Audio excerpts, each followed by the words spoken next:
Então, bom dia, meu nome é Stephanie e eu também faço parte do projeto de extensão Ações para a Produção de Alimentos Seguros em Tempos de Pandemia, com a orientadora Eduarda. Então, esse tema que eu vou estar apresentando agora faz parte de uma das capacitações que a professora está realizando neste projeto e se trata das novas regras sobre rotulagem nutricional, como mostra a Instrução Normativa 75 de 2020 e a declaração e a RDC de número 429 de 8 de outubro de 2020. Então, essa instrução normativa ela se aplica de maneira complementar à resolução de diretoria colegiada, a RDC 429. E essas atualizações na instrução normativa e na RDC, ela foi aprovada pela diretoria colegiada da Anvisa em 7 de outubro de 2020 e foi publicada no dia seguinte. Então, do que se trata essas mudanças? Na alteração na tabela de informação nutricional, nas alegações nutricionais e a adição da rotulagem nutricional frontal quando necessário.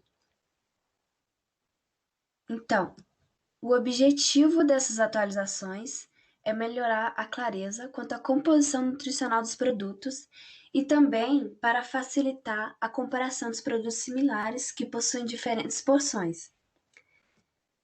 Assim, essas atualizações vai possibilitar auxiliar o consumidor a realizar escolhas de alimentos mais conscientes.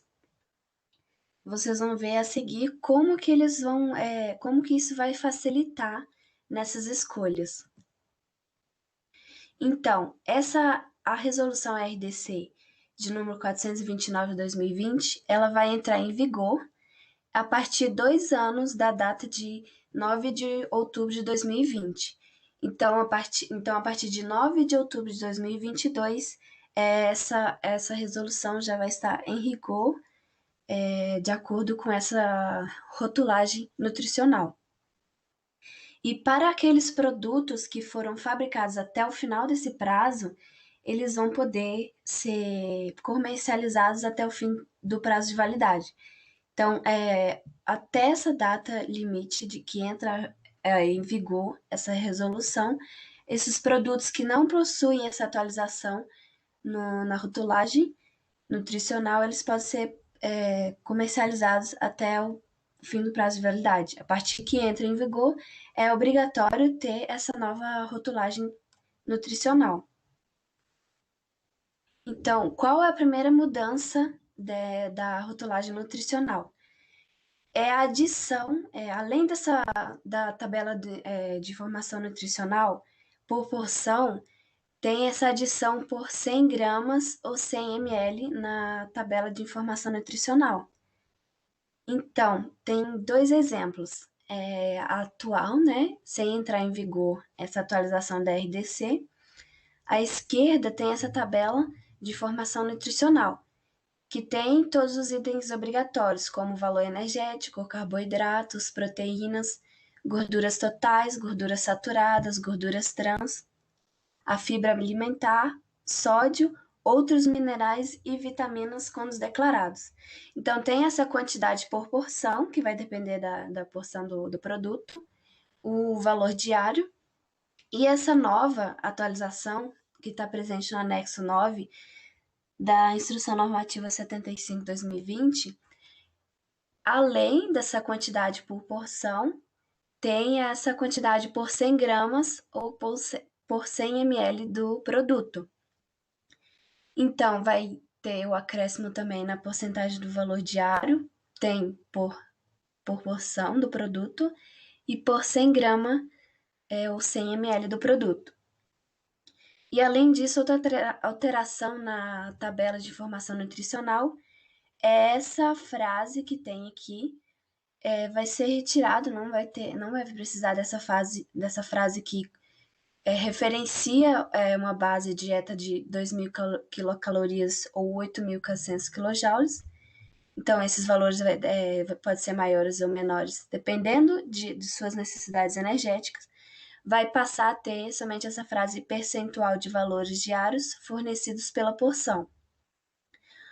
Outra mudança também na atualização da tabela da informação nutricional é a adição dessas duas informações que vão ser obrigatórias: açúcares totais e açúcares adicionados, também na porção por 100 gramas e na quantidade de proporção ali do produto.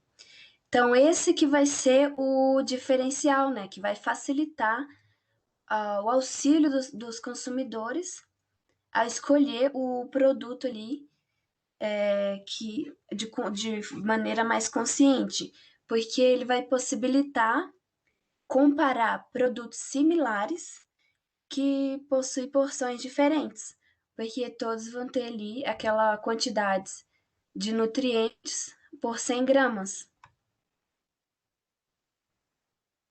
E também tem, esse não é uma atualização, mas tem, caso necessário, qualquer outro nutriente ou substância bioativa que seja objeto de alegações nutricionais, de alegações de propriedades funcionais ou de alegações de propriedade de saúde, deve constar na tabela de informação nutricional. E então, essa mudança que vão ser obrigatória essa informação de açúcares totais e adicionados na tabela de informação nutricional de alimentos, bebidas, de todos os alimentos, bebidas, ingredientes, aditivos alimentares e coadjuvantes de tecnologia, mesmo aqueles destinados somente para o processo industrial e serviços de alimentação. Então, serão obrigatórios essas informações na tabela. E atualmente essas informações sobre açúcares não é obrigatório, exceto quando usamos a informação nutricional complementar, que é uma alegação presente no rótulo de alimentos que vai referir a propriedades nutricionais específicas e consideradas positivas no ponto de vista nutricional. Como eu estou citando açúcares, ela não é obrigatória atualmente nessa quantidade de açúcares totais e adicionados, mas quando se tem uma informação nutricional complementar relacionado à informação positiva do ponto de vista nutricional, por exemplo, tem um produto que nessa formulação vai ter baixo teor de açúcares, daí essa é uma informação nutricional complementar e pode ter na tabela nutricional a quantidade de açúcares por porção. Então, como diferenciar os açúcares totais e açúcares adicionados? Pela própria definição. Os açúcares totais são todos os monossacarídeos e disacarídeos presentes no alimento, que são digeridos, absorvidos e metabolizados pelo ser humano, independente se ele foi adicionado ou já estava presente naturalmente no alimento. E também os açúcares adicionados, que são aqueles que foram adicionados no alimento durante o processo. Então, por exemplo, tem um produto de geleia de morango. No rótulo, na tabela nutricional, vai ter açúcares totais, mesmo se não for adicionado nenhum outro tipo de açúcar ali durante o preparo da geleia. Então, vai ter, nesses açúcares totais, se não for adicionado nenhum outro tipo de açúcar, vai ter somente o açúcar natural da fruta, que é a frutose, né, do morango.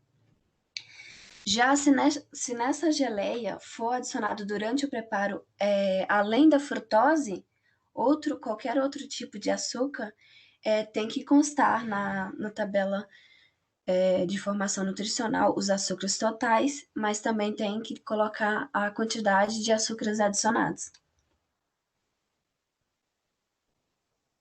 Então, a rotulagem nutricional frontal, como definição, é a declaração padronizada, simplificada do alto conteúdo de nutrientes específicos no painel principal do rótulo do alimento, na parte frontal ali da embalagem. E ela é também conhecida como FOP, essa rotulagem nutricional frontal. Do inglês, Front of Pack, e ela já está presente em diferentes versões em mais de 40 países. Esse exemplo aqui é do Chile, que tem esse formato, né, de rotulagem frontal, que define alto teor de calorias, alto teor de gorduras saturadas e de açúcares. Como nesse slide, tem vários países, né, que já adotam esse FOP. E como no Equador, Reino Unido e na França, além desse FOP de alto teor de açúcares, gorduras saturadas, sódio e calorias, eles adotam também como se fosse um indicativo, uma escala de acordo com as cores. Além de ter esse enunciado, tem a questão das cores, como alto, médio e baixo, quantidades desses nutrientes aí, acima do limite ali estabelecido para a informação nutricional da tabela. Então, a rotulagem nutricional frontal, a FOP, ela é obrigatória na declaração de rotulagem frontal para alimentos embalados na ausência do consumidor. Então, cuja quantidade de açúcares adicionados, gorduras saturadas ou sódio sejam iguais ou superiores aos limites definidos no anexo 15 da Instrução Normativa 75 de 2020, que eu vou mostrar logo mais. Aí tem um porém. Caso o alimento ele precise ser preparado com a adição de outros ingredientes, os limites devem ser aplicados com base no alimento pronto para o consumo, conforme instruções de preparo indicadas pelo fabricante no rótulo, sem considerar o valor nutricional dos ingredientes adicionados. Como um exemplo, é massa para bolo.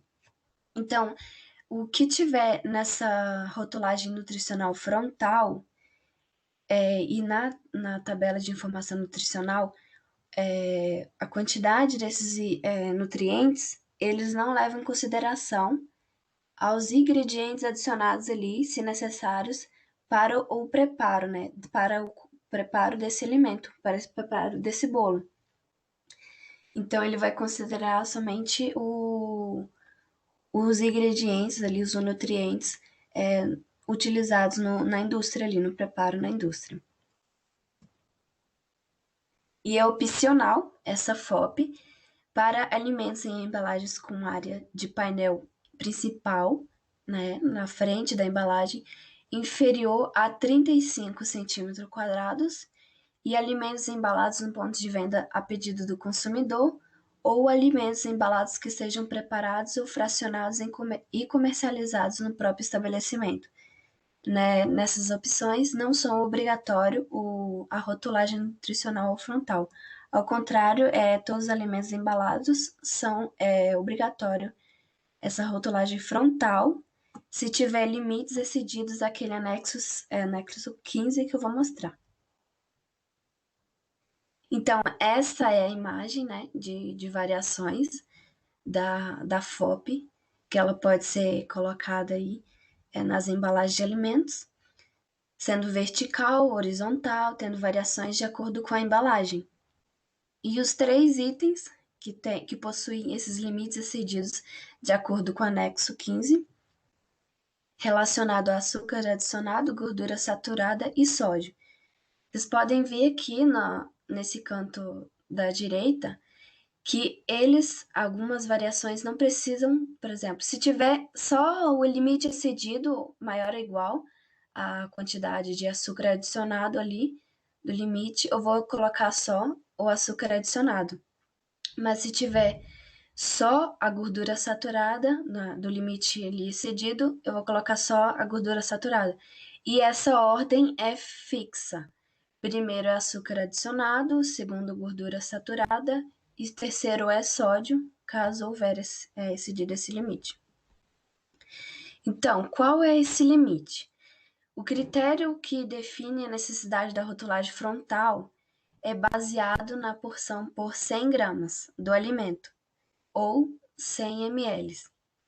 Para alimentos sólidos ou semissólidos, a quantidade de açúcares adicionados deve ser maior ou igual a 15 gramas de açúcares adicionados com base por 100 gramas do alimento. E para alimentos líquidos é a metade, maior ou igual a 7,5 gramas por 100 ml do alimento. Já em gorduras saturadas, é 100 gramas, maior ou igual a 100 gramas de gorduras saturadas por 100 gramas do alimento. E líquido é a metade, 3 gramas de gorduras saturadas por 100 ml de alimento.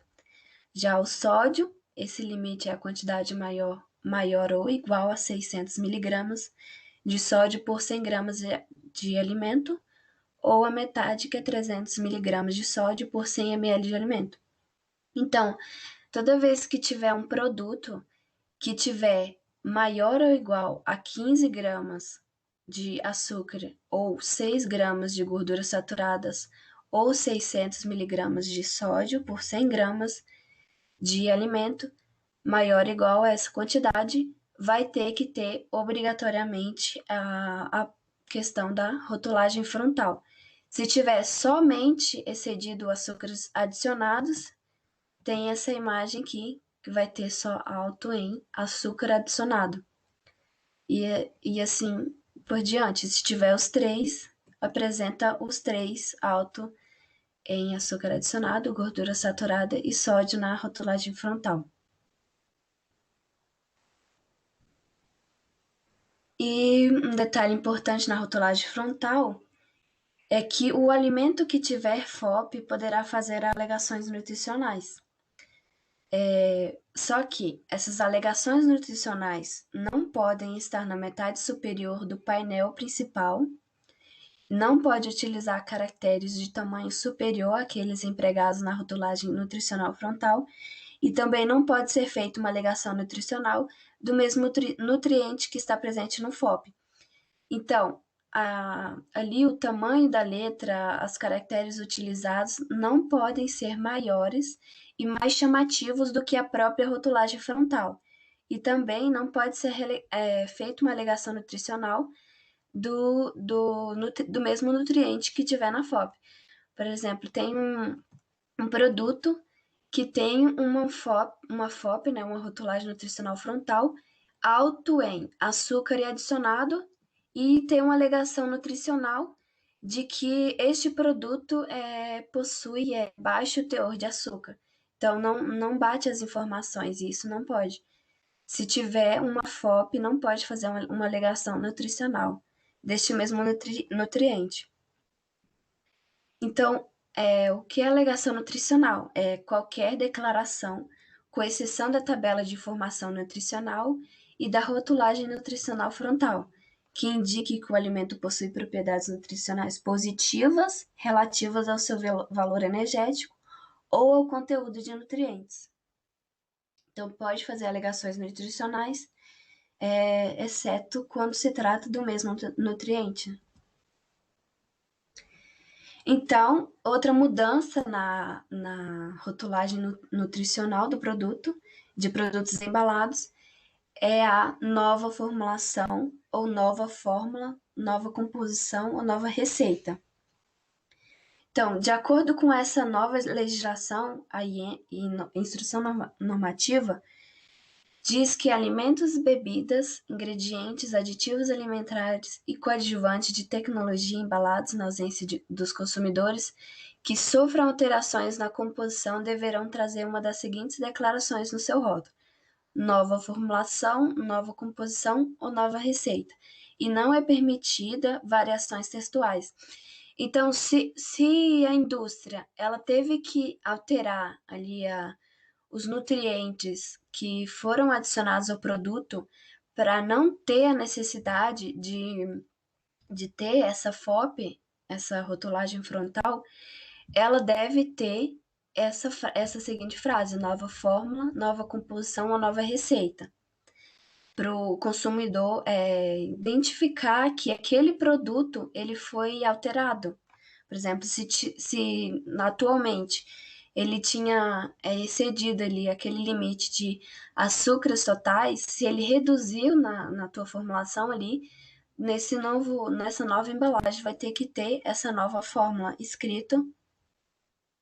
E esse período é após, ele tem que permanecer essa embalagem com essa frase ali, um período mínimo de 3 meses contados a partir da data de implementação da alteração da composição. E essa frase ela precisa estar no painel principal com caracteres legíveis em caixa alta, negrito, cor contrastante com o fundo do rótulo e altura mínima de 2 milímetros. Daí, depois desse período de 3 meses que foi alterada a composição, essa mensagem pode ser retirada da rotulagem. Então, quais alterações, né, que precisam ser avisadas na formulação, né?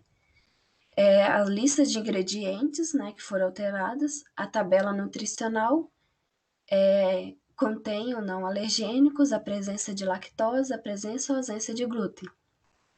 E essas informações, elas precisam ser disponibilizadas para o consumidor. E outra alteração na rotulagem dos alimentos embalados é que nessa atualização, de acordo com o Decreto 10.468 de 2020 e a Instrução Normativa 67 de 2020, a partir do momento que estiver em vigor, não é mais obrigatório a data de fabricação de produtos especificadamente de origem animal. Então, quando entrar em vigor essa atualização, não é mais obrigatório a data de fabricação de produtos de origem animal. Essa é a última mudança dessa rotulagem de alimentos. Referências. Muito obrigada pela atenção.